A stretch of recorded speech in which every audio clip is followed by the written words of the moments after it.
today we're going to cover a topic that is so common in so many families, and it's the topic of lying and kids not being honest with you. And so today, Sarah and I are going to discuss how to create an atmosphere in your family that values the truth and that raises honest kids that have integrity. Welcome to the Art of Raising Humans.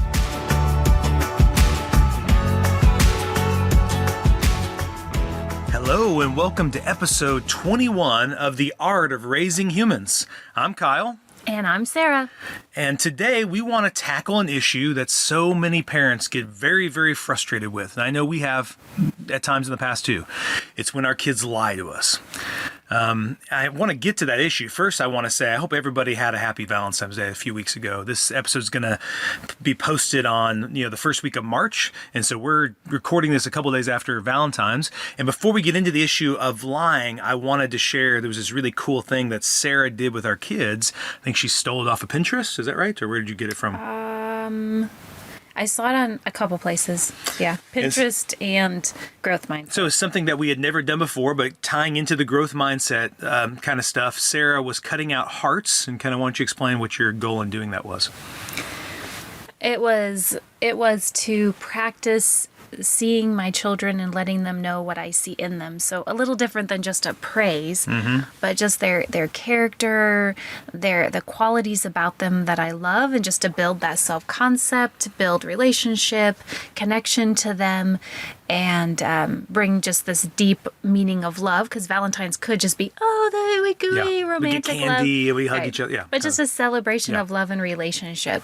Yeah, and so you did that one heart a day, or was it a couple hearts a day? I did one heart a day. So I cut out hearts and I wrote something on the heart and I stuck it to their bedroom door. And you stuck it to my mirror, and you did it for me as well. And I did one for you as well, so and I stuck it. It was really fun to see how excited the kids were every day, so looking forward to the next heart they were going to get. So just wanted to throw that out as a little tidbit that doesn't have to be Valentine's Day when you do that. You could do that any time of the year, but it just so happened we did it this year, and I think we'll keep doing it because the kids really loved it and they want to keep those hearts. And I think the word that I would say, Sarah, instead of praise, it was just encouraging. Just encouraging the kids, letting them know what you see in them. And it's just a really good way to build up that bank account with them too, to really strengthen the connection with them. Yeah. Okay, so now on to lying. Okay, so I know this is an issue in any home, and it's going to be anytime you have kids, because it's part of development, that kids are going to attempt to lie. They are going to. I want to kind of delve into it, kind of what the causes are. I want to even say what's the positive aspects of our kids lying, and what are the negatives, and kind of what can we do to help raise honest kids? Because I know it's a really passionate thing. We're about is we want our kids to be honest. We want our kids to have integrity. These are values we have. These are values we try to practice in our marriage. We try to model to them. And I think everybody listening would be like, that sounds great. I would love to have a kid who's honest, who has integrity, because we know the world needs more of that. All right. So first of all, I'll ask you, Sarah, what do you believe causes children to lie? I would say a couple big ones to me are, one, the fear of punishment, the fear of something going wrong if I tell you the truth. So kids usually know what you want to hear. And so, but then you're going to get upset. And I think it can be an actual punishment. They're afraid of an actual punishment. You're grounded, you're timeout, whatever. But they also can just be afraid of your disappointment. Yep. And they know you're going to be upset with them and sad, and kids want their parents to be happy and to think the best of them. And so if I tell you this yucky truth, you're going to think less of me. You might not love me as much. It's a threat to the relationship. So I'm just going to tell you what I think you want to hear. And then I think sometimes for kids, it's this sort of, I wish this were the truth. Yeah, that's good. This sort of like, hey, go clean your room, and then you come back later. Did you clean your room? Yes, I did. And then you go look and you think, what? Yes. No, you didn't. Yeah. But it's sort of this, kids still want what they want. Even though we have our agenda, they still want what they want. Yeah. So especially in the younger years, you see this sort of almost magical or wishful thinking of, I'll just say it is done. And then maybe it's a win-win. You get what you want and I get what I want. Yeah, that's great. I would go back to what you're saying, add on it. The number one cause that I think you and I see with kids is that fear of the reaction reaction, Yeah. and typically that is punishment. Similar to what we would be as adults, because once again, it's called the art of raising humans. So we're talking about just human beings, and these kids in particular are just little human beings. But if you're at a job and you have a boss who's really reactive and your boss asks you a question, I think almost every one of us would try to tailor the answer to best fit what we think the boss wants to hear. Because what if the boss flies off the handle and fires me? And I don't think it's a fireable offense. Or what if the boss flies off the handle and just really blows it up to something that they didn't need to blow it up to? And everybody knows this boss is really reactive. So I think it is definitely the fear of the reaction. And sometimes I think, Sarah, I hear a lot from kids, it's even the fear, like you said, the disappointment, but almost like if I tell the truth, I don't think my parents can handle it. Yeah. I think it's going to break their heart, and mom's going to start crying, or dad's going to get really quiet, and I don't want to cause all that. So when they ask me a question, I'm going to try to tell them an answer that I think they actually want to hear. I don't think they actually want to hear the truth. I think they only want to hear a truth that is palatable to them. It reminds me of a movie I really liked. Maybe some of the listeners have heard of it, called A Few Good Men, where there's a scene with Tom Cruise and Jack Nicholson, and Jack Nicholson's on the stand, and Tom Cruise says to him, "You can't handle the truth." Yeah. And I think Jack Nicholson says it to Tom Cruise, "Yeah, you can't handle the truth." And I feel like that is so true for so many parents, is they'll ask a question and then the kid tells them what they believe is the truth, and the parent gets mad at them for doing that, or the parent falls apart.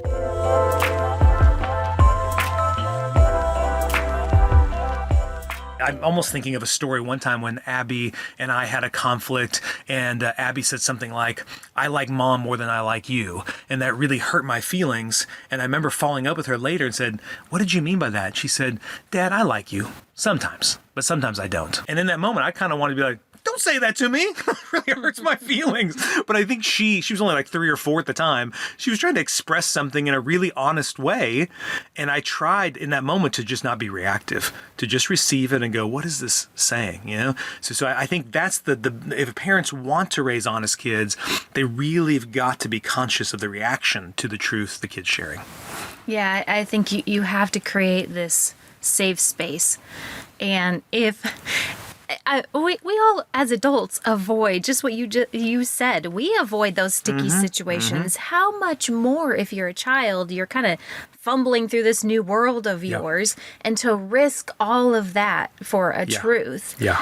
And as teenagers struggling with, what do I say? What don't I say? They're very aware of their peer group and cause and effect of those things, that it's really scary. And so we, as the parent in the relationship, have to do that extra work to create a safe space where they're going to come to us and see us as people who are safe to talk to about the problems. They usually are going to know, okay, this is a problem, but who can I talk to that is going to come alongside me and help me, not come down on me. They're not going to come to you if you're just going to, they can predict your reaction to it. Well, I almost think as a kid, I thought, Sarah, I tell the truth, I'm 100% in trouble. I tell a lie, 50-50 chance I get away with it. Yeah. And I just think that's what a lot of kids are thinking, is no matter what, they're going to be upset at me. Maybe if I lie, I can get away with it. And I don't know how I could fault anybody from doing that. I'm even thinking, as you say that when kids come and see us in counseling sessions, I know so many times parents have told me, specifically about teenagers, they'll say, he or she is going to tell you what they think you want them to say. And I'll tell the parent, everybody does that. Everybody comes in and tells me what they think I want to hear. And so do I think the kid's lying to me? No. I just think the kid is telling me the story that they think I can accept. They're not going to tell me a story they think I'm going to be like, "What did you say?" and come down on them. They're afraid I will judge them. They're afraid I'll think they're a horrible person. They don't want that. And so I think it's incumbent upon me as the counselor in that relationship with the kid to create a safe enough space where they don't have to present a false story, where they can present a true story that they know I won't judge them for, that I can just accept it. And this creates in them, if we can create, I think it gets a little scary as a parent, because you think, oh no, I mean, if I create this safe space and they just think they just will run, they'll just do anything, and And it actually doesn't have that effect. Yeah. If they feel like you're a safe person, I can pour any of this out to, they learn that internal self-control, not just this external fear punishment control, but they learn that inside, and they see you as a person they can continue to come to as they head into their adult years, and you're just going to come alongside them, help them see the problem, help them figure out what to do about the problem. And it has the opposite effect of sometimes I think we get scared is Yep. going to happen Yep. if we do that. Yep. And it's a beautiful thing. And I think when I'm scared of that, it tells more about me than it does about the kid, that I'm scared of the truth. I think the truth does set us free. So if I really want my kids to be free from the fear, I want them to be set free, to have self-control, to be responsible, take responsibility, all that stuff, then I need to provide a place that really says we value truth above what we feel, right? I really rather have the truth. I even know some parents have done a thing where they've made like a truth table. And so just to prove to the kid, you can tell me whatever. And it's just been amazing to see how the kids want it. The kids are like, when I tell the kids, you want to do that? The kids will be like, yes, I'd love to have a table. I could just tell them. And my parents really won't blow up at me if I tell them. I mean, they actually want to, because if even if the listeners, I know, Sarah, I lied as a kid. And every time I lied, there was a consequence within me. Yeah. I felt shame. I felt a distance. I felt a burden of that lie that I had to keep it up. I had to tell both mom and dad and frame it in the right way. And it was heavy. And when I could just tell the truth, it was like a breath of fresh air. Yeah, I think it is. It's such a weight. We've all had that. Even if it's just I hold back and I just am not telling you. Maybe I'm not even lying. I'm just holding back. And it's a weight that you carry around, and you don't want those I think parents know lying or just not telling, it creates this distance in the relationship and a weight that they carry around. And if they have a truth table, if they feel like, okay, I can lay it all out there, it frees them and it brings you back together, because you're right. Lying does separate relationship. Yep. And I think you can, especially your older kids, you can tell them the lying hurts our relationship, and I don't want lying in our relationship. Yep. But then you also have to be honest and say, I'm sorry, I've done this, and I know coming down on you this way has made it harder for you to be truthful with me. Yep. So this is what I'm going to do now. Yeah.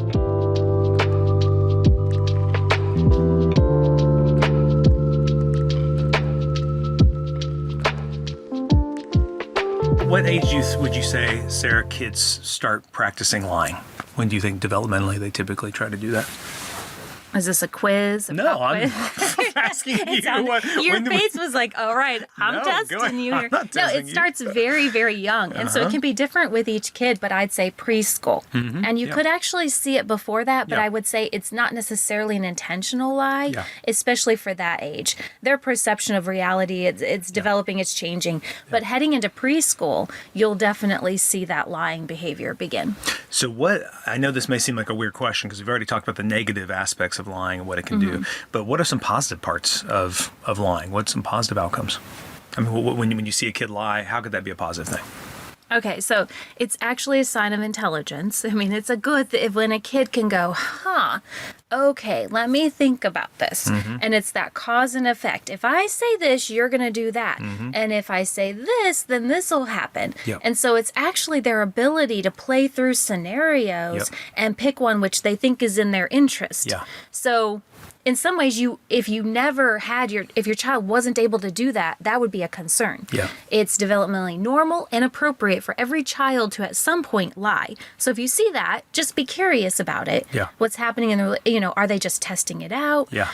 And you can begin to work with them at that young age about it. But you don't necessarily need to be super concerned or, oh no, they're going to be a liar for the rest of their life. Yeah. And you see, you see that whole long path ahead of you. Fear hits you. Yeah, I've got to stop that. Yeah, there's a part of it that you should just go, oh, Yeah. we're in this stage of development. Yeah, This is yeah. normal. I'm so glad you're smart enough to be able to do that or have the ability to do that. Well, and the intelligence is, Sarah, is seeing a pattern and then going, oh, I think the outcome is going to be bad. I'll change the pattern or change what I'm doing in the pattern to then get a better outcome. And that is a sign of higher IQ, the ability to do that. It's just a skill. They're using it as a skill to say, how can I do it? So what's good about that is the kid feels empowered to change the outcome.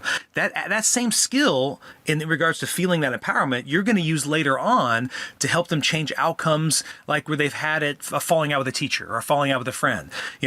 Instead of the kid feeling like a victim, like they can't change the outcome, you'd want a kid to go, oh, I can change the outcome. I've done it in the past by lying. Maybe I could do it this time by being assertive or by being honest or by, I want them just to see, oh, lying was just the pathway you used to achieve the change, but you don't need to use that. So I want to encourage everybody who's listening that I actually, when a kid does that, I see it as a natural part of their development, and I see it as them basically saying stories matter. So I want to make sure I develop a story that I think gets the best outcome for me.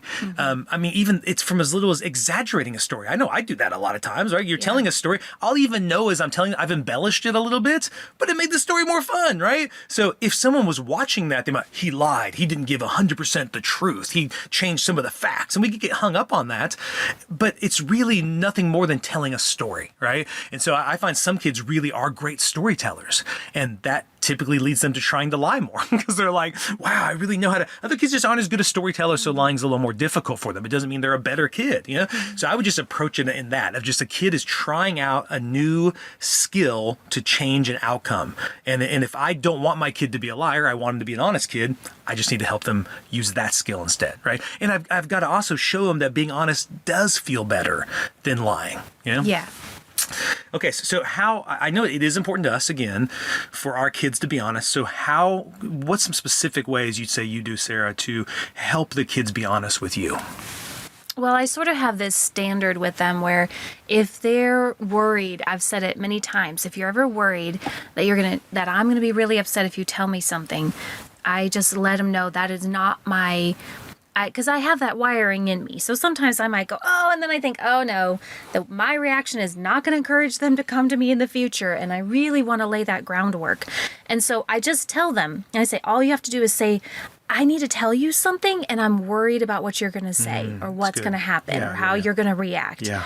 And so and I know if all you have to do is tell me that, and then that tells me, okay, just get myself in that calm zone and be ready to receive it. See it as okay, we have a problem. Let's approach this problem. And I think that has helped because sometimes they have used that, if they're worried or nervous to tell me a truth, then they tell me, I'm worried about telling you something. I need to tell you something. Well, and I love what you just did there, Sarah, is part of the thing that I wrote in my notes was I want parents to know it's not just our responsibility. It is theirs too. So I'm not just saying it's our responsibility, of course, to create a place of safety to where they feel like we can handle the truth they're going to share, but also knowing we're human. And sometimes truth is hard to hear. I love it. What one person said one time, I heard this, where he says it isn't so much that the truth hurts, which the truth can, but that truth reveals what was already hurting. And so I think so many times our reaction to the truth our kids might share, even from as small as, I cleaned the room, and we go up and no, you didn't, is there's a hurt that it's revealing. That's why I'm mad about it. I'm hurt because I want a relationship with you that we seemingly don't have. Or somehow I want a kid who has certain skills and they aren't showing it. And so somehow I feel like I'm failing my kid, right? So there's all these types of hurt it reveals. But I like what you're saying is I do want to emphasize there is a responsibility that you give to the kid also to be honest. And you just gave them the skill by saying, hey, can you be mindful of your reaction to me? Can you be thinking about, I was kind of thinking about not telling you the truth, but I'm going to take a risk.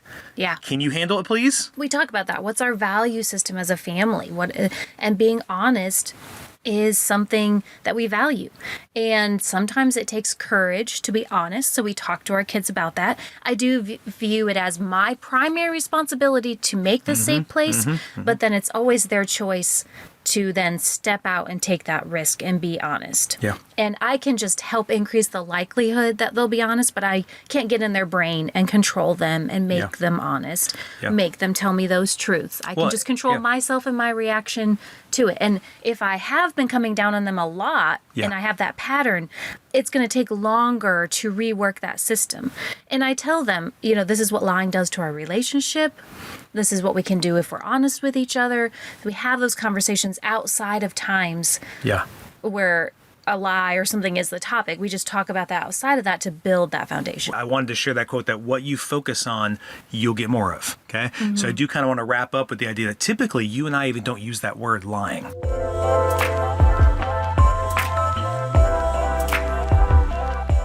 And I typically tell parents, I don't know how it's helpful. Like, it's not to say they didn't. It's not to say you can't describe it that way. Right. I just focus on the fact that we didn't tell the truth. And why am I doing it? Because I want the light to be shining on truth. So we didn't tell the truth. Now let's tell the truth. For example, I would say, like, with the bedroom thing, I wouldn't go up and say, you lied to me about your room. I would go up and say, oh, your room doesn't look clean to me. How can we get this? And I would just move into the solution. Exactly. Oh, you wished you had done that. But I would just go into what the truth is. I wouldn't spend a lot of focus and energy on the fact that they lied. I'd even say I tend to blow up more than you do. That's a bigger issue for me. You're much more calm than I am. So the kids have said on many occasions, it's harder to be truthful sometimes with me because they're afraid of my reaction, right? And so in those conversations, I will typically, if I think they haven't told the truth, I will come back and be curious and just say, what was so difficult about telling me the truth about that? And that's the question. And then they'll say, well, I was really afraid you were going to do that. And even then, sometimes I have challenged them, especially as they've gotten older, of like, I'm working on that. I actually want to do, your mom and I are trying to create a safe space, but I also want to challenge you that I think truth trumps all of that. And there may be occasions in your life where you have a boss or another adult who you think can't handle the truth. It doesn't mean I don't say it. I want you to still tell the truth, and that maybe my own imperfections give you those opportunities, So I'd really like you at times, even when you're not certain that I can handle it, or even when you're not certain you're going to get an outcome from me that you would like, you still try and tell the truth, And the story that comes to my mind that Dr. Markham specifically gave us some advice on when we talked to her about this was when Abby was little, she wanted to go, I don't know if you remember this, but she wanted to go get wet. There were some kids with some hoses. It was summertime, super hot. She wanted to go put on a bathing suit and go get wet with these neighbor kids. And I was mowing the lawn. I was hot. I was sweaty. I had a podcast going or something in my ears. I didn't really want to be disturbed. I'm kind of focused. She comes by and, she touches my leg. Hey, Dad, can I get your attention? I've got to turn the podcast off. I got to turn the lawnmower off. And she's like, hey, I want to go get wet. And I was like, no, I don't want to mess with that right now. I'm trying to get the lawn done. So she goes back inside and I start mowing the lawn again. Then I see her running across the street in her bathing suit. And I was like, hey, what's that about? So I asked her to come back. Oh, Mom said I could. Oh, okay. So now I'm kind of annoyed at you. I'm kind of annoyed that, Sarah had somehow told her she could. So I come into the house a little bit annoyed and I say to you, how come you told her she could go when I told you? She said, she told me you said she could. And I was like, what? Oh my gosh, this is like the playing off. She just played us off each other, And so I was kind of upset. There was some hurt there, but I remembered something Markham had said was like, you don't need to address that right now. Like, wait till you're back into a better space in your brain. When I'm back in my prefrontal cortex, I was not there. I was wanting to punish. I was wanting to yell at her. So I came over to her, called her over, and I just said, hey, I know what happened here. I can see how I told you no, you went to Mom. And she first denied it, which kids will do. They'll be defensive because they don't want to be in trouble, right? And so I was like, hey, I know you don't need to defend yourself. You already got your bathing suit on. Why don't you go ahead and go get wet? And we'll talk about it later. And I waited till I was in a better space. And then when I got alone with her and we were both in a better space, she was all cleaned up, I was all cleaned up, I was able to talk to her about these strings that attach to us. These strings that have been formed over many, many years of a lot of honest, positive connection time that we've had. And I told her today kind of broke one of those strings. It made me kind of second guess a little bit about when you say something to me, can I actually trust it? And I asked her, do you want that in our relationship? And she, like I said, she was like 4 or 5 at this time. And she said, no, I don't want that. I want you to be able to trust me. Well, then we've got to be honest with each other, honey. So I said, I would like you to be honest with me, can you do that? And she said yes, and then she apologized, and it was great. But the whole emphasis was on those strings that attach us and keeping those strings intact. And every kid I've ever spent time with wants those strings intact. They don't want to break them. And in that case, and I was even honest with her, I said no to her because I was just annoyed her asking me. I was busy. I didn't want to deal with all this, right? So I told her in the future, I'll pause and I'll think about it. The answer still may be no, but it may be yes, because I'll give more thought to it. And she agreed that in the future she would not do the whole, and she's never done that. I don't remember a time she's ever played us off like that ever since then, you know? So, and kind of wrapping it up, I just want to say the way we raise honest kids is by continually focusing on the truth and honesty, trying to model being honest people, showing them that we can handle the truth when they give it to us, creating a safe space, but even like you were saying, also giving them the skills to make it more likely we succeed at doing that. Would you add anything else to that? No, I think that summarizes it well. It's a work in progress. We just have to remember that. This isn't something I'm going to do for 2 months and my kid will never lie again. Exactly. We just need to realize it's going to look different if you're talking about a 4-year-old, a 10-year-old, a 16-year-old. Yeah. And it's something we will work through with them in their life. Yeah. And I would just encourage you to move away from talking about lying. You actually don't need to talk about that. I think you just talk about the truth. Keep talking about raising the value of the truth in our relationship. All right. So I hope this is helpful today to you. I know almost every family I know has issues with this, with their kids. So I hope it gives you a lot of tools, a different way of viewing it. And I hope you have a great time raising these honest kids and experiencing what that's like to have kids who feel safe to come to you and just tell you the truth. The Art of Raising Humans podcast should not be considered or used as counseling, but for educational purposes only.